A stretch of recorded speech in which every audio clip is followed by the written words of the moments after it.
لو كنت فاكر ان جنريتيف فيل بيعدل صور وتصميمات ثابته بس، يا ريت تعيد تفكيرك تاني في كل ده، لان اغلب اللي انت شايفه في الفيديو ده مش حقيقي. وتعالى مع بعض نشوف عملنا ده ازاي.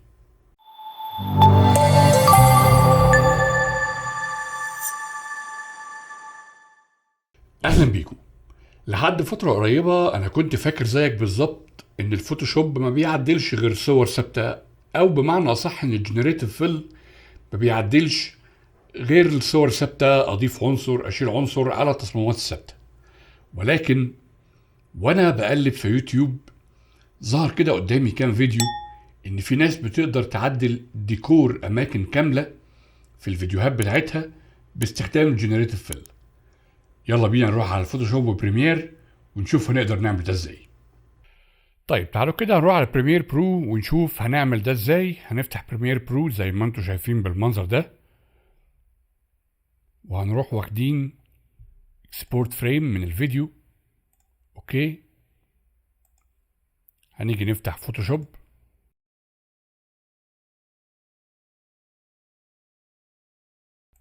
فريم موجود زي ما انتم شايفين كده. هنبدأ نشتغل عليه بالجنريتيف فيل، ولكن خليني هسرع عملية الجنريتيف فيل بما ان احنا اتكلمنا عنه قبل كده علشان وقت الحلقة.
طيب بعد ما خلصنا الاديت اللي احنا عايزين نعمله على فوتوشوب، تعالوا دلوقتي هنروح على بريمير برو علشان نشوف هنضيف الحاجات دي ازاي.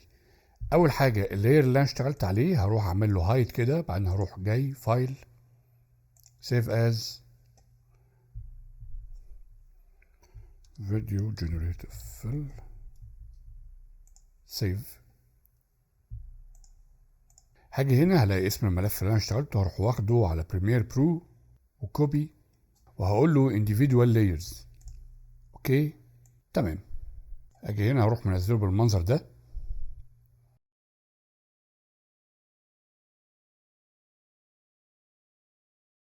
طبعا حسب بقى ما انا عايز اشتغل في الفريم اللي عندي. لو عايز الحاجات دي تفضل طول الفيديو وعايزها لفترة اقل، حسب ما انا عايز اظبط الفريم بتاعي. واجي هقول له هنا بلاي.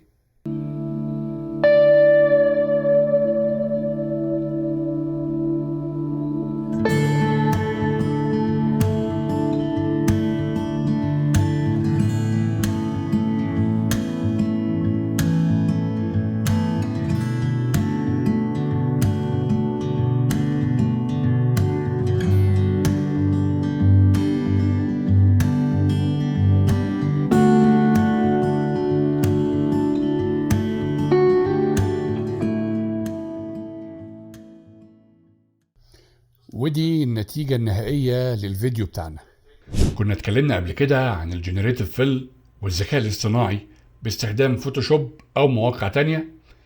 هسيب لك الحلقات دي في الاي هنا او هنا، تقدر تشوفها لو عايز تعرف اكتر عن التصميم بالذكاء الاصطناعي. لو عجبتك الحلقة ما تنساش تعمل شير ولايك وسبسكرايب علشان يوصلك كل جديد. كنت معاكم احمد المسلمي وتك الزرار. دمتم بخير.